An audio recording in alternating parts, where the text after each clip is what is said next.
Tahu tak saudara saya sekalian, rupa-rupanya kat Malaysia ni ramai tahu rakyat kita yang tak cukup omega 3 dalam badan dia. Mungkin you tak perasan kot, sejak zaman turun-menurun dulu, kita ambil minyak ikan, ingat tak? Untuk apa? Untuk menguatkan badan. Sebab orang tua-tua dulu pun tahu minyak ikan ada omega 3. Untuk lawan apa?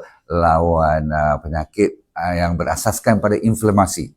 Semua penyakit sebenarnya berasas kepada inflamasi, faham tak? Jadi omega 3 itu dulu dengan ikan, dah sekarang tak boleh makan. Ikannya banyak yang tercemar dengan bahan-bahan heavy metal. Betul? Kalau siapa sakit je, dia semua bermula daripada inflamasi. Termasuk daripada diabetes, blood pressure, ataupun sakit-sakit bengkak, ataupun sampai kanser, ataupun sendi-sendi ni pun. Maka saya cadangkan anda ambil DNDE Essential Oil. Jadi tak salah kalau you ambil untuk tujuan apa?